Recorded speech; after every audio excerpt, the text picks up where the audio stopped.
नमस्कार दोस्तों, स्वागत है आपका हमारे YouTube चैनल मैथ्स एलिवेशन पर। और मैं अजय कुमार एक बार फिर आप लोगों की सेवा में हाजिर हूं। तो कैसे हो आप लोग? उम्मीद करता हूं अच्छे होंगे और अपनी अपनी तैयारी भी अच्छे तरीके से ही कर रहे होंगे। तो आज हम आपके सामने एक नई वीडियो के साथ उपस्थित हैं। तो आज हमारा जो है एक नया चैप्टर शुरू होगा जिसका नाम होगा संख्या पद्धति, नंबर सिस्टम। लेकिन उस चैप्टर को शुरू करने से पहले एक कल क्वेश्चन जो दिया था मैंने आपको करने के लिए, सबसे पहले हम उसका सॉल्यूशन करते हैं, उसके बाद अपने नए चैप्टर की तरफ चलते हैं। तो जो कल का क्वेश्चन था वो ये था हमारा, बहुत अच्छा प्रश्न था, ठीक है। और मैंने कहा था दोस्तों आप लोगों से कि प्रश्न को थोड़ा करने का प्रयास जरूर करें और कमेंट बॉक्स में बताएं। लेकिन चलो किसी का नहीं आया है, इसका मतलब हो सकता है क्वेश्चन आप लोगों की समझ नहीं आया हो। तो देख लेते हैं क्वेश्चन कैसे होगा। क्वेश्चन बहुत ही अच्छा प्रश्न है। देखो क्या दिया है क्वेश्चन में कि यदि a प्लस 1/b+1/c+2/3 है ना, इस सारे का जो वैल्यू है वो क्या है 36/25, ठीक है। तो a प्लस बी प्लस सी की वैल्यू क्या होगी ये बताना है हमें। ओके, ऑप्शन ये है।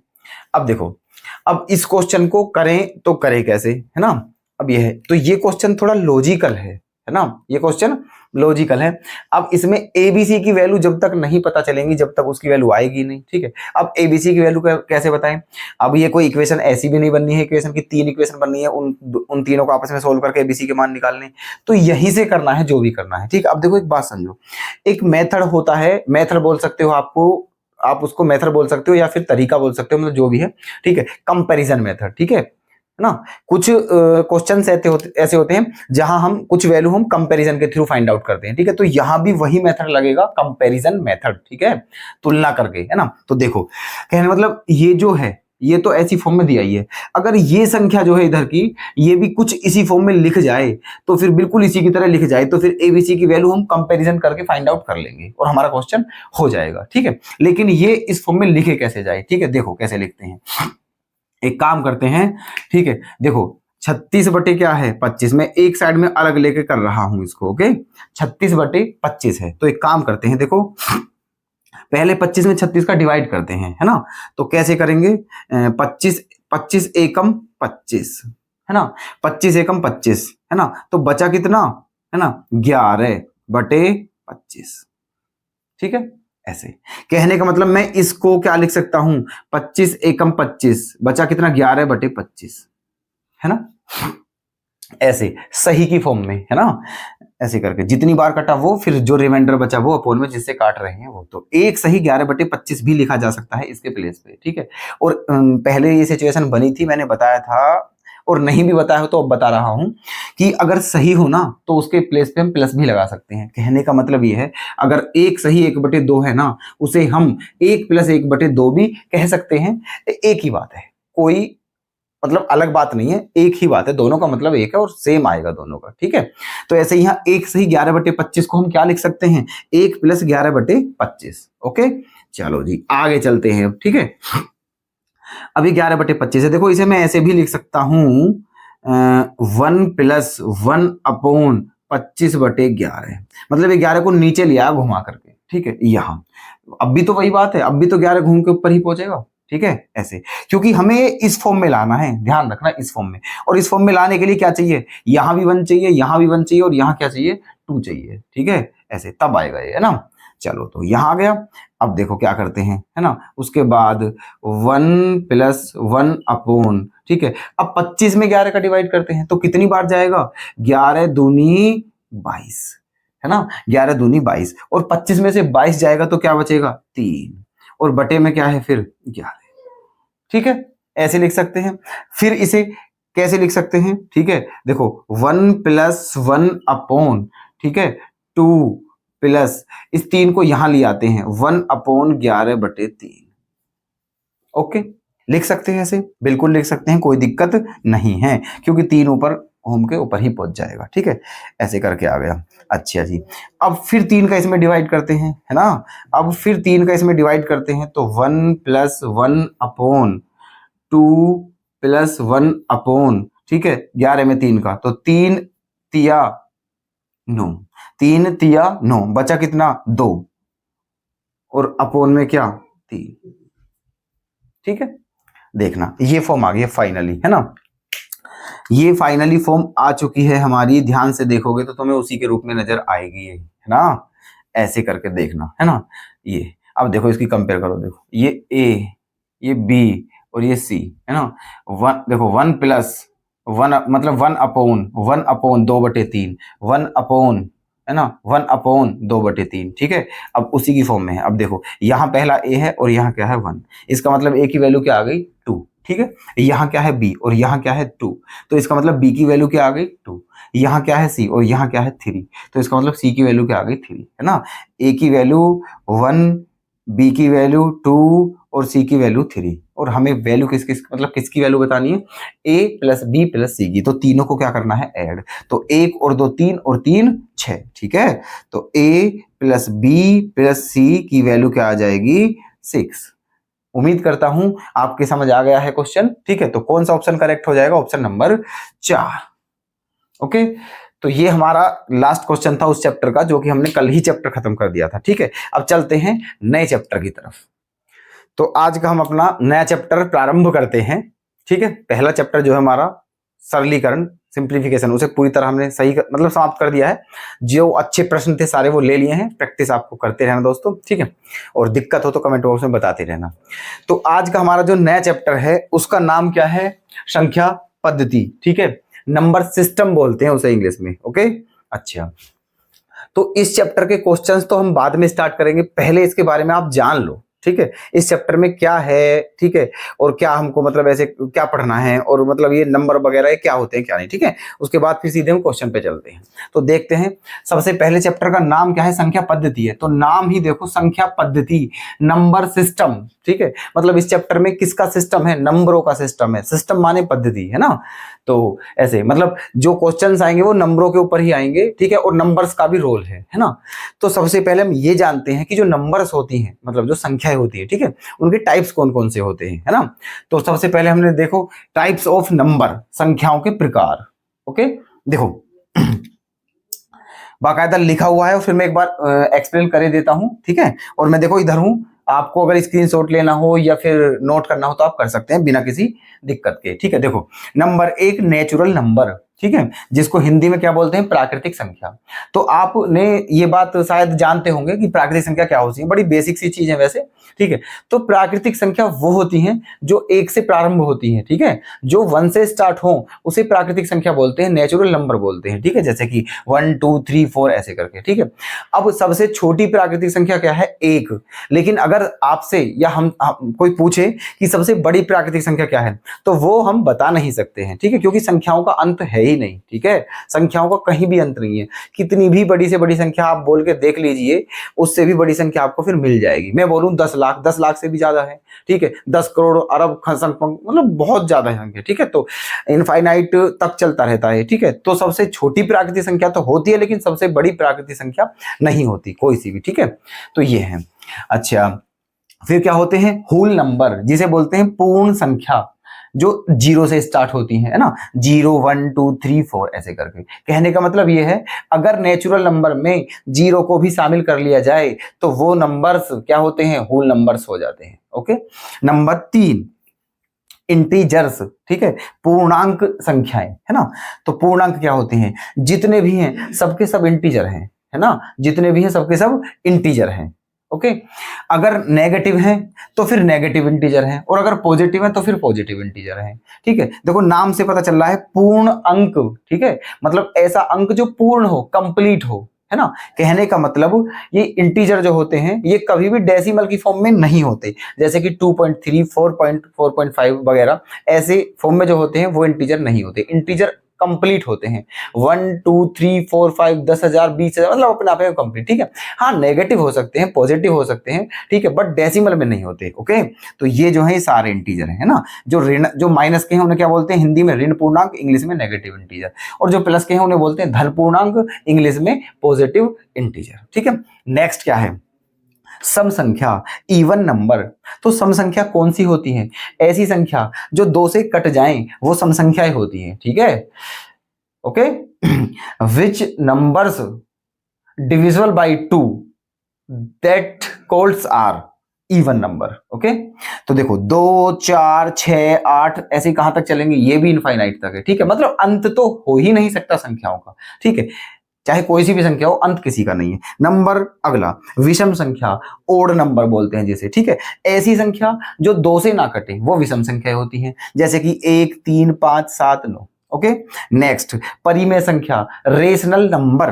ठीक है, ऐसी संख्या जो पी अपॉन क्यू की फॉर्म में हो बट क्यू जीरो ना हो। ठीक है, क्यू जीरो ना हो। क्यू का मतलब है हर से, हर का मतलब डेनोमिनेटर।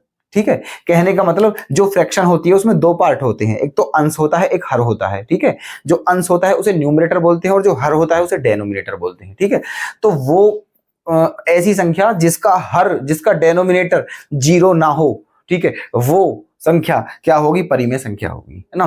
दूसरी बात, अगली संख्या मतलब अपरिमेय संख्या। ठीक है, इरेशनल नंबर, है ना। तो देखो इसकी ये क्या है, अपोजिट है ना। रेशनल नंबर का अपोजिट है इरेशनल नंबर, है ना। तो यहाँ इरेशनल नंबर कौन से होंगे, ऐसी संख्या जो पी अपॉन क्यू की फॉर्म में ना लिखी जा सकती हो, उन्हें हम क्या बोलेंगे, अपरिमेय संख्या। जैसे √2 √3 √5 ऐसे वर्ड। ठीक है, मतलब ऐसी जो प्राइम जो किसी से भी ना कटती हो संख्याएं, अगर वो रूट के अंदर आ जाएं तो वही क्या बन जाती है, हमारी अपरिमेय संख्याएं बन जाती हैं। ठीक है, नेक्स्ट नंबर कौन सा है, अभाज्य संख्या। ठीक है, प्राइम नंबर। तो अभाज्य संख्या कौन सी होती है, प्राइम नंबर ऐसी संख्या जो किसी से भी विभाजित ना हो, केवल खुद से कटती हो और एक से कटती हो। ठीक है, और किसी से ना कटती हो, उन्हीं संख्याओं को हम क्या बोलते हैं, अभाज्य संख्या बोलते हैं, प्राइम नंबर। जैसे कि 2 3 5 7 अनंत तक। ठीक है, एक क्वेश्चन याद रखना एक बात यहां से, सबसे छोटी अभाज्य संख्या क्या होगी हमारी, 2, सबसे छोटी। ये यूपी पुलिस कांस्टेबल में आया हुआ एक क्वेश्चन है। ठीक है, कि सबसे छोटी अभाज्य संख्या क्या होगी। ठीक है, अभाज्य संख्या का दोस्तों एक नाम और बता देता हूं मैं। ठीक है, अभाज्य संख्या जो होती है उसे रूढ़िवादी या रूढ़ संख्या भी कहते हैं।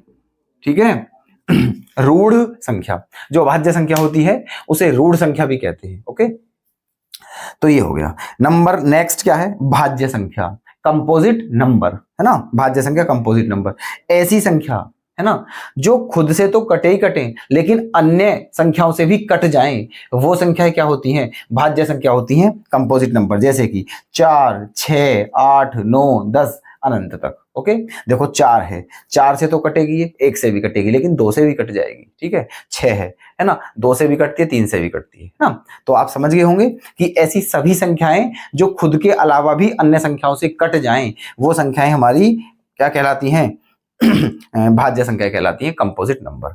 और एक क्वेश्चन यहां भी याद रखना है। ठीक है, कि सबसे छोटी अभाज्य संख्या नहीं, सबसे छोटी भाज्य संख्या जो होती है वो होती है 4। ठीक है, सबसे छोटी भाज्य संख्या। ठीक है, स्मॉलेस्ट कंपोजिट नंबर इज 4, है ना, ये 4।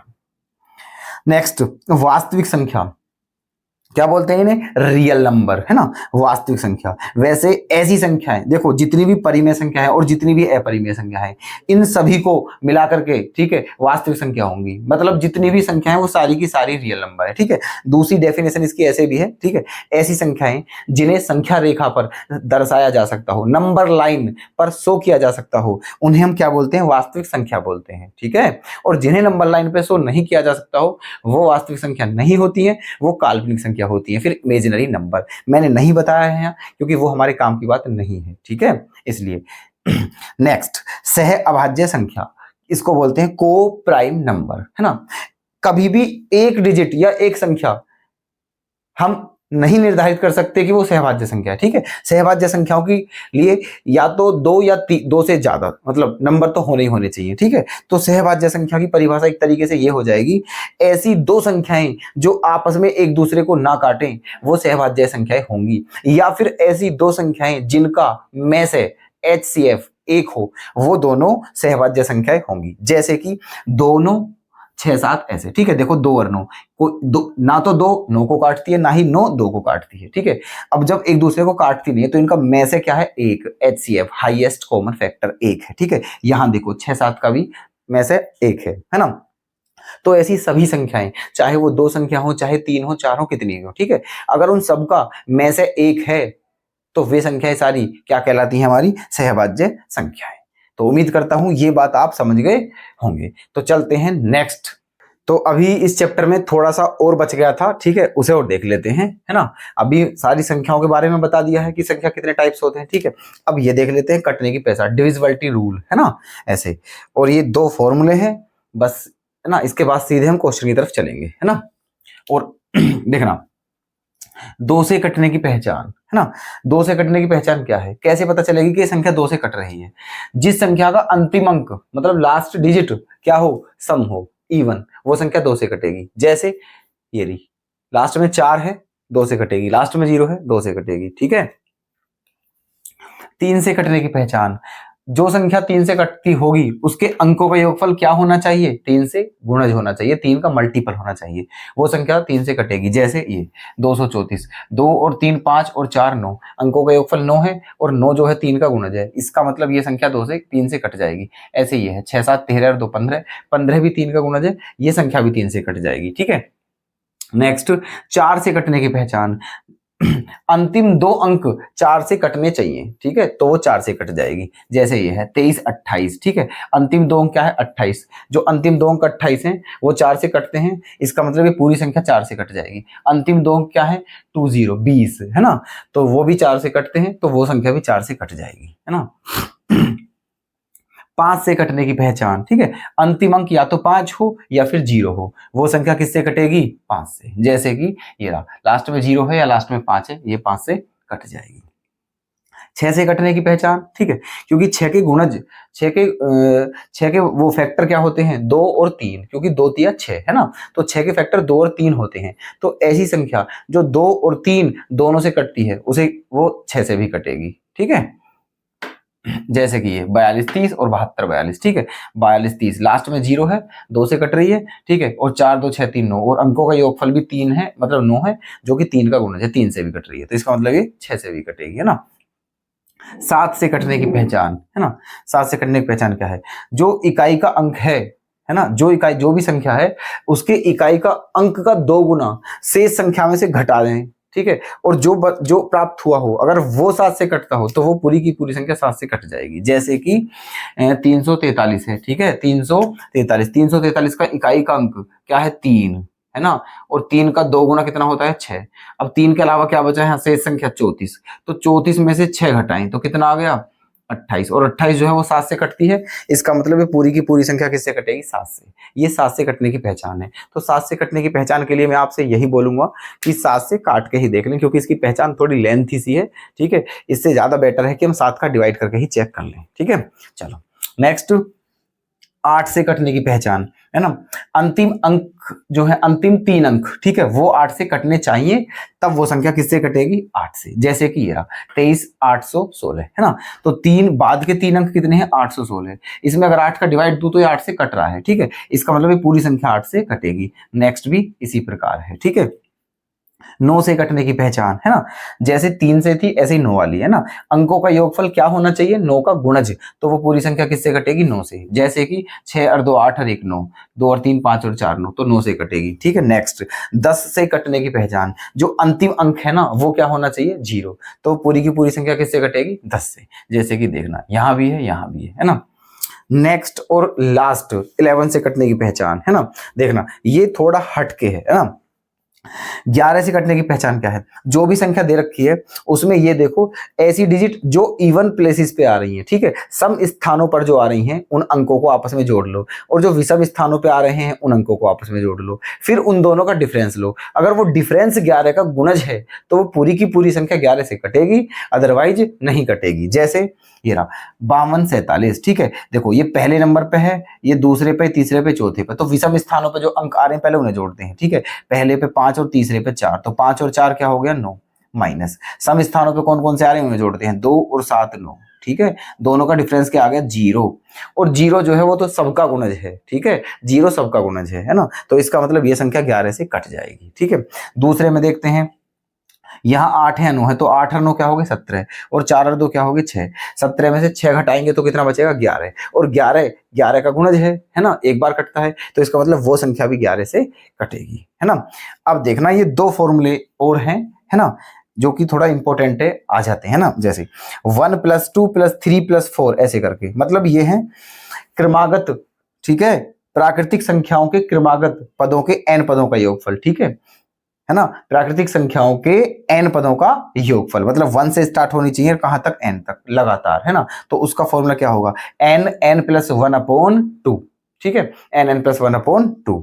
ओके, नेक्स्ट और क्या है, 3, देखो जब हम किसी संख्या का किसी संख्या में डिवाइड करते हैं तो वहां 4 चीज होती है हमारी, ठीक है। क्या क्या होता है, एक तो भाजक होता है, एक भाज्य होता है, एक भागफल होता है, एक शेषफल होता है, ठीक है। जैसे कि ये रहा, हम 5 में 2 का डिवाइड करते हैं तो कितनी बार जाएगा, 2 बार, 2 दूनी 4, तो बचेगा क्या, 1, ठीक है। अब जो देखो डिवाइड किस में करा हमने, 5 में, तो जिसमें डिवाइड करते हैं उसे बोलते हैं भाज्य, और इंग्लिश में क्या बोलते हैं, इंग्लिश में क्या बोलेंगे, ठीक है, डिवाइडेंड, है ना। और जिसका भाग देते हैं उसे क्या बोलते हैं, भाजक, इंग्लिश में बोलते हैं डिवीजर, है ना। जितनी बार कटता है उसे बोलते हैं भागफल, इंग्लिश में बोलते हैं क्यूशेंट, है ना। और जो बचता है उसे बोलते हैं शेषफल, इंग्लिश में बोलते हैं रिमाइंडर, ठीक है। तो ये 4 चीज होगी, 1 2 3 4। अब इन चारों में रिलेशन क्या होता है, ठीक है, रिलेशन ये होता है, भाज्य बराबर होता है भाजक गुणा भागफल प्लस शेषफल, ठीक है। तो ये हमारी इंफॉर्मेशन थी नंबर सिस्टम चैप्टर के बारे में, ठीक है, जो बहुत ही जरूरी थी क्वेश्चंस करने के लिए, ठीक है, जो हमने आपको दे दी है ना। बाकी अब थोड़ी बहुत अगर कोई आती है तो उसे बीच में बता देंगे, वैसे ये हमने बता दी है, ठीक है। और उम्मीद करते हैं तो आप ये आपने देख भी लिया है, ठीक है। तो चलते हैं अब क्वेश्चन की तरफ, ओके। तो चलते हैं आज के क्वेश्चन नंबर 1 की तरफ, ठीक है। बेहतरीन क्वेश्चन है ना, हर एक क्वेश्चन एग्जाम में आया हुआ है, ठीक है, और ये भी शायद सीजीएल प्री में आया हुआ क्वेश्चन है ना, देखना। पर ऐसा नहीं है कि बहुत टफ क्वेश्चन है या बहुत इजी है, ठीक है, मॉडरेट क्वेश्चन है, ना ही तो इजी है ना ही टफ है, बेहतरीन जैसे आजकल पूछे जाते हैं, ओके। देखो 2 अंकों की एक संख्या में इकाई का अंक दहाई के अंक के 2 गुने से भी 1 अधिक है ना, और यदि इकाई दहाई स्थान पर आने वाले अंकों को आपस में बदल दिया जाए तो इस प्रकार बनी नई संख्या और मूल संख्या में जो अंतर आता है, ठीक है, वो मूल संख्या से भी 1 कम होता है। तो बताइए मूल संख्या क्या है, ओके। देखो ये 10th 9th 10th लेवल का क्वेश्चन है ना। अब लेकिन इसे हम करेंगे कैसे, जब भी आप ऐसे क्वेश्चन देखते हो 2 संख्याओं के या ऐसे करके, ठीक है, तो हमेशा ऑप्शन हिट कर लेते हैं, ठीक है। ऑप्शन हिट मतलब ऑप्शन से उठा के उस क्वेश्चन को कर लेते हैं, बहुत इजी क्वेश्चन हो जाता है वो, ठीक है। अब देखना ऑप्शन उठा लेते हैं हम कोई सा भी, है ना। देखो हमने मान लिया इनमें से मूल संख्या कोई सी भी है, ठीक है। वैसे मैं आपको एक बात बताता हूं, है ना, कि सबसे पहले जब ऑप्शन उठाते हैं तो पहले बी ऑप्शन चेक करते हैं, पहले कौन सा ऑप्शन चेक करते हैं, बी, है ना, उसके बाद फिर करते हैं कोई सा, ठीक है, क्योंकि बी ऑप्शन ज्यादातर मिल जाता है ना। तो देखो यहां भी मैंने कौन सा ऑप्शन उठा लिया है, बी 73। मैंने मान लिया कि जो हमारी संख्या है वो कितनी है, 73 है, 73, ठीक है। अच्छा अब आंसर ये तब सही होगा जब ये सारी शर्त जो है इन्हें पूरी कर देगा, है ना। देखो शर्त क्या क्या है, 2 अंकों की एक संख्या में इकाई का अंक, ठीक है, इकाई का अंक 3 है ना, इकाई का अंक दहाई के अंक के 2 गुने से भी 1 अधिक है, ठीक है, जो इकाई का अंक है वो दहाई के अंक के 2 गुने से भी 1 अधिक है ना। अब देखो 7 का 2 गुना 14, क्या 14 से भी 3 अधिक है, 3, ठीक है, तो ये तो 17 होना चाहिए था यार, ठीक है। तो ये पहली ही शर्त गलत होगी, इसका मतलब ये क्या है, हमारा गलत है, ठीक है। तो बी ऑप्शन हमारा गलत हो गया, ठीक है। चलो इसी को उल्टा करके देख लेते हैं, क्योंकि ऑप्शन में 37 भी है ना, इसी को अपोजिट करके देख लेते हैं, अगर 37 होता तो, है ना, ऐसे ये है। अब क्या है, इकाई का अंक कितना है 7 और दहाई का अंक कितना है 3। क्वेश्चन में कहा गया है कि जो दहाई का अंक है उसका 2 गुना, तो 3 का 2 गुना कितना होता है 6, उससे भी 1 अधिक 7 इकाई का अंक है, पहली शर्त पूरी हो रही है, ठीक है। ये कहा है पहली शर्त जो है कि जो 2 अंकों की संख्या है उसके जो इकाई का अंक है, हमारा इकाई का अंक 7 है, जो इकाई का अंक है वो दहाई के अंक, है ना, जो इकाई का अंक है ना वो दहाई के अंक के 2 गुने से भी 1 अधिक है, 3 दूनी 6 और 1 7 ही तो आ रहा है, तो पहली शर्त पूरी हो गई। दूसरी शर्त क्या है ना, 1 अधिक है। फिर बोला है यदि इकाई दहाई के अंकों को आपस में बदल दिया जाए, ठीक है, यदि इन्हें आपस में बदल दिया जाए, जब इन्हें आपस में बदल देंगे तो नई संख्या हमारी क्या हो जाएगी, 73, ठीक है, क्योंकि 7 इधर आ जाएगा, 3 इधर पहुंच जाएगा, है ना। ये हमारी मूल संख्या है और ये हमारी नई संख्या है। यदि इकाई दहाई के अंकों को आपस में बदल दिया जाए। तो इस प्रकार बनी नई संख्या मूल संख्या के अंतर, इन दोनों का अंतर ले लेते हैं, कितना होता है इन दोनों का अंतर। ठीक है, देखो 13 में से 7 जाएगा तो कितना बचेगा 6, यहाँ बचा 6, 6 में से 3 गया तो कितना बचा 3, 36 आ गया। ठीक है, तो ये बोला गया है कि नई संख्या और मूल संख्या के जो अंतर है ना वो मूल संख्या से 1 कम है। मूल संख्या कितनी मानी थी हमने 37, उसमें से 1 घटाएंगे तो क्या आ जाएगा 36। ठीक है, इसका मतलब सारी की सारी जो शर्त दी हुई है, ठीक है, वो कंप्लीट हो रही हैं। इसका मतलब हमारा आंसर क्या हो जाएगा 37। Okay, option 4 is correct. तो चलते हैं नेक्स्ट क्वेश्चन की तरफ। यदि प्रत्येक बक्से में 5 या 6 दर्जन नारंगी रखे जाएं तो 3 दर्जन नारंगी शेष बचते हैं। अब कुछ बड़े बक्से लेकर यदि प्रत्येक बक्से में 8 या 9 दर्जन नारंगी रखे जाएं तो भी 3 दर्जन नारंगी शेष बचते हैं। ठीक है, तो बताइए कि नारंगी के दर्जनों की न्यूनतम संख्या क्या है जिसे बक्सों में रखा जा सके। ठीक है, देखो पेचीदा क्वेश्चन है और इजी भी क्वेश्चन है ना। देखना ऑप्शन ये दिए हुए हैं आपको। दो टाइप के बक्से हैं। ठीक है, 2 टाइप के बक्से। एक टाइप का बक्सा मानो ये है, इसमें नारंगी रखे, फिर ठीक है दूसरा टाइप का बक्सा ये है, ये इससे थोड़ा बड़ा है। ये जो बक्सा था इसमें अगर 5 या 6 है ना दर्जन नारंगी रखे जाते हैं तो कितने नारंगी शेष बचते हैं 3। और ये बड़ा बक्सा, ठीक है बड़ा बक्सा ले लिया, अगर इसमें 8 या 9 नारंगी दर्जन रखे थे तो इसमें भी कितने बचते हैं 3 बचते हैं। तो ये पूछा गया है कि ऐसे, ठीक है ये नारंगी जो है 3 दर्जन यहां भी बच रहे हैं, 3 दर्जन यहां भी बच रहे हैं। ठीक है, तो क्वेश्चन में ये कहा गया है कि नारंगी की संख्या इतनी ले हम कम से कम, ठीक है ताकि वो बचे ही ना, ठीक है जो है दोनों बक्सों में रख सके, बक्सों में रखा जा सके उन्हें। ठीक है, ऐसे करके है ना। अच्छा अब देखो तो एक काम करते हैं देख है ना कि इस ऐसी कंडीशन में, ठीक है ऐसी कंडीशन में हम क्या करते हैं है ना, देखो 5 या 6 दर्जन नारंगी पहले बक्से में, दूसरे बक्से में 8 या 9 दर्जन, तो सीधा सीधा कुछ नहीं करना है। ठीक है, संख्या होगी 4 हमारे पास, कौन कौन सी 5, 6, 8 और 9 है ना। तो इन चारों का एलसीएम निकाल लेते हैं, इन चारों का एलसीएम। अब आप एलसीएम निकालना जानते होगे और नहीं जानते हो देखो ऐसे निकाल लो या चाहे तो, ठीक है ऐसे करके। ये एलसीएम कितनी बार पहले 2 से काट लेते हैं, 5 2 3 6 2 चौक 8 9, ठीक है फिर किससे 2 से 5 3 2 9 है ना, फिर किससे 2 से 5 3 1 9, अब किससे जाएगा 3 से 5 1 1 3, फिर क्या आ जाएगा 3 आ जाएगा है ना, और फिर क्या आ जाएगा 5। ठीक है, तो ऐसे करके तो 2 दूनी 4 4 दूनी 8 8 तिया 24 है ना, 24 पंजे 120 और 120 तिया, ठीक है 360 है ना। तो इन चारों संख्याओं का एलसीएम क्या आ गया 360 है ना। लेकिन अब क्वेश्चन में ये भी तो कहा था कि ये जो मतलब इतने दर्जन अगर बक्सों में रखते हैं तो उसके बावजूद भी कितने दर्जन बच जाते हैं नारंगी 3 दर्जन। ठीक है, तो इसलिए 3 फालतू में बच जाते हैं। ठीक है, तो इसलिए 3 और जोड़ दो इसमें है ना, इसमें 3 और प्लस कर देना है तो 360 और 3 क्या हो जाएगा 363। ठीक है, और यही हमारा क्या हो जाएगा आंसर। ठीक है, तो ऑप्शन 3 हो जाएगा हमारा करेक्ट। तो देखिएगा क्वेश्चन नंबर 3। क्वेश्चन फर्स्ट की तरह एक और क्वेश्चन उठा लिया है हमने। ठीक है, हमें ताकि और अच्छा समझ में आ सके, ये वाला कंसेप्ट क्लियर हो सके। ठीक है, वैसे बहुत इजी कंसेप्ट है ये, देखना 2 अंकों की एक संख्या है ना कि अंकों का योगफल 7 है और संख्या का जो इकाई अंक है वो संख्या को आधा करने से प्राप्त संख्या जो होती है उसके दाहिने अंक के बराबर है, और जो संख्या का दाहिने अंक है वो संख्या को आधा करने से प्राप्त संख्या के इकाई अंक से 1 कम है, तो मूल संख्या क्या होगी है ना।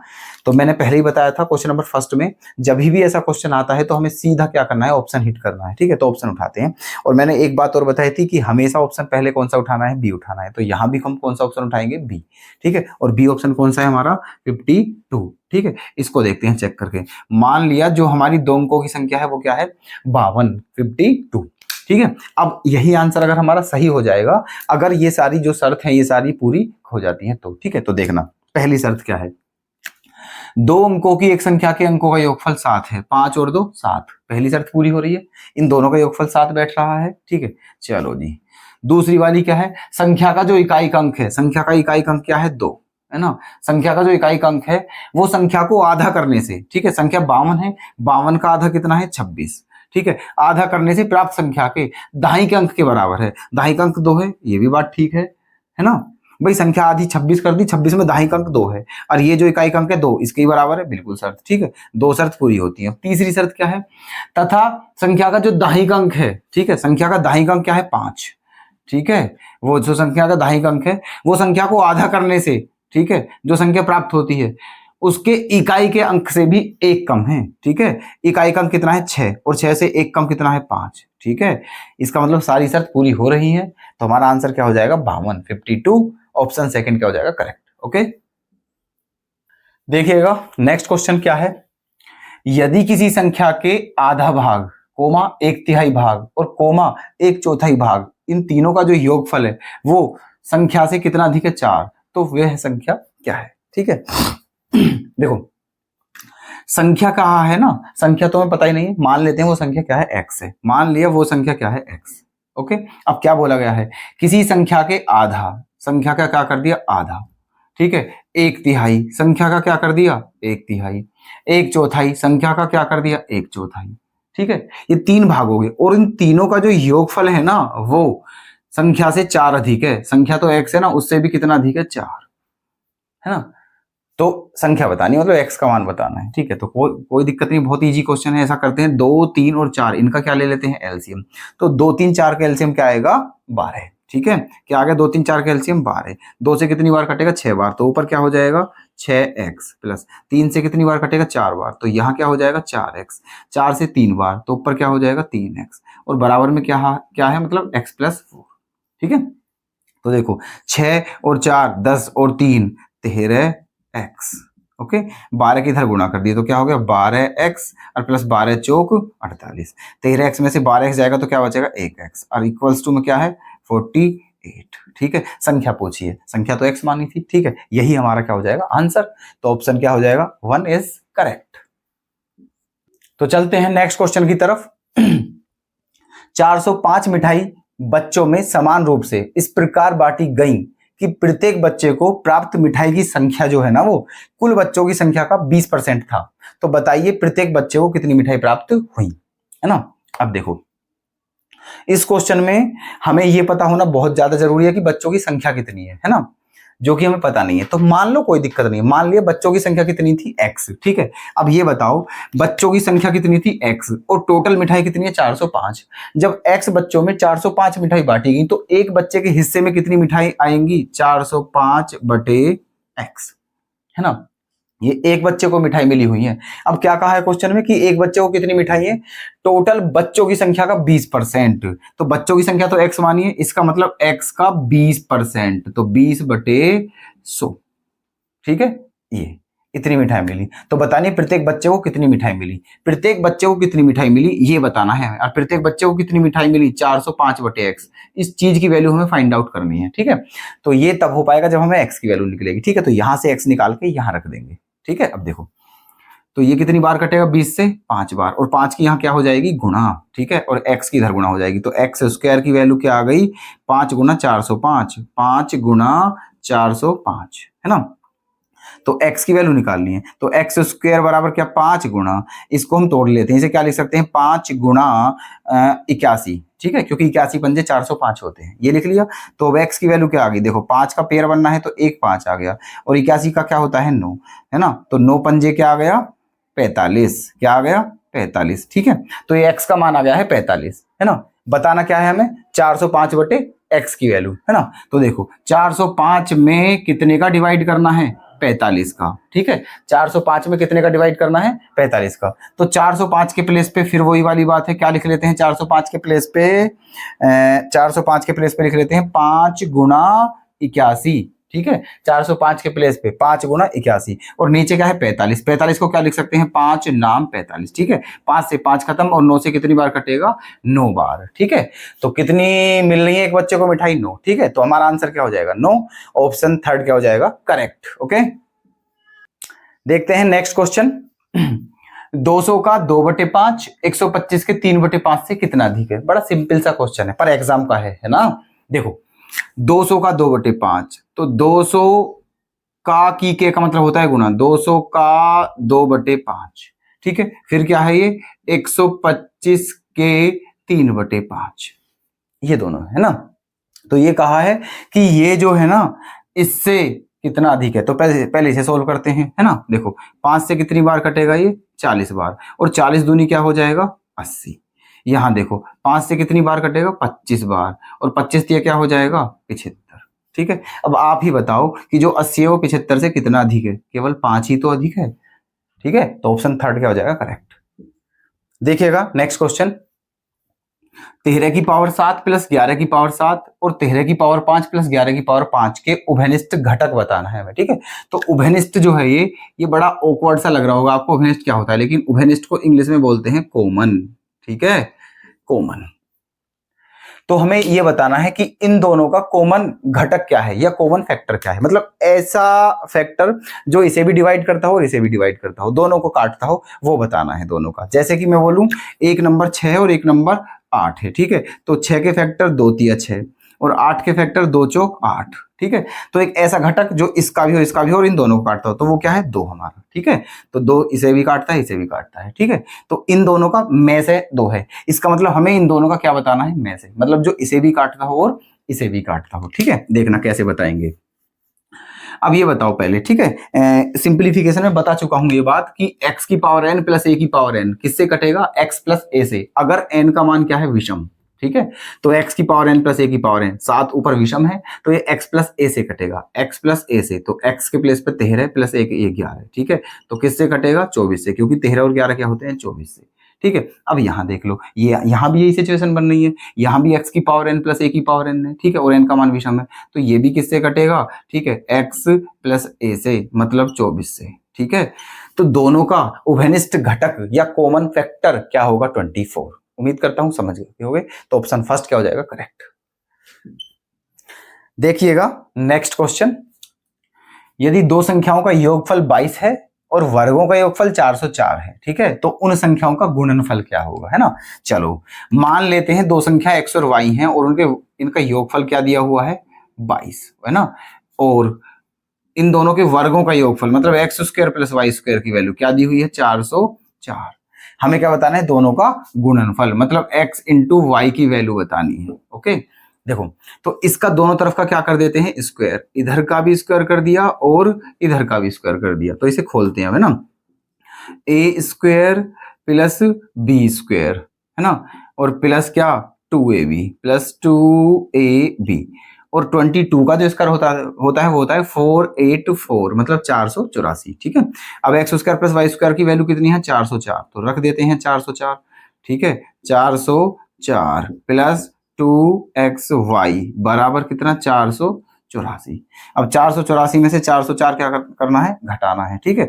तो 484 में से 404 घटाएंगे तो 80 बचेगा, ठीक है। क्या बचेगा 80, तो 2xy बराबर क्या बचा 80। हमें xy की वैल्यू बतानी है तो 2 का क्या कर देंगे डिवाइड, तो 2 से कितनी बार कटेगा 40 बार, ठीक है।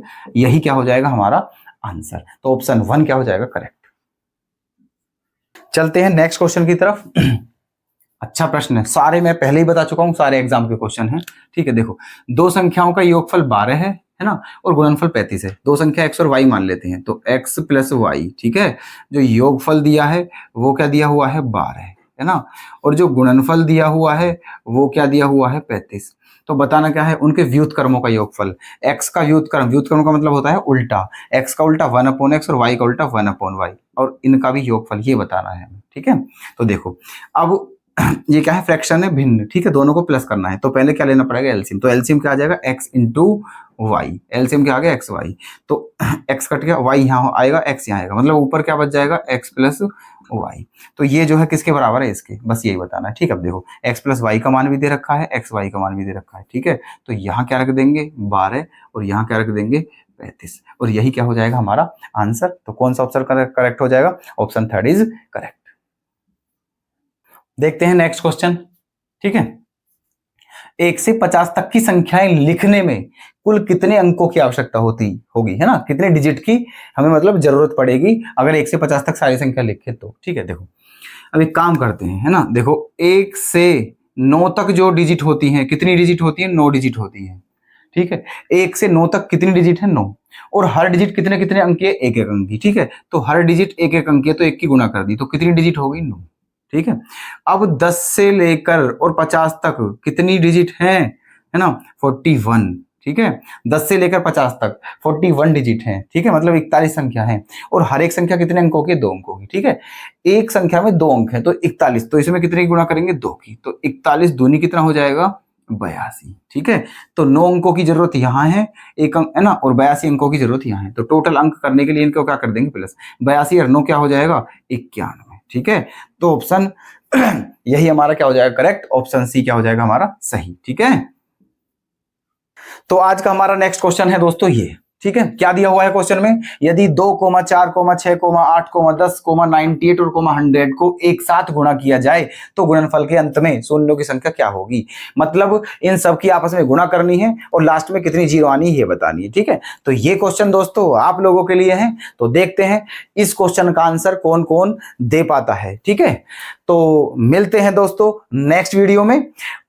आज के लिए हम अपनी इस क्लास को बस यही विराम देते हैं और आपसे अनुरोध करते हैं कि प्लीज हमारी वीडियो को अधिक से अधिक संख्या में लाइक करें, शेयर करें और चैनल को सब्सक्राइब जरूर कर लें, क्योंकि हम आपसे वादा कर चुके हैं कि आपको इस चैनल पर बहुत ही अच्छे लेवल के क्वेश्चन मिलेंगे जो कि अच्छे एग्जाम में आए हुए हैं। ठीक है, तो ओके दोस्तों, धन्यवाद। जय हिंद, जय भारत।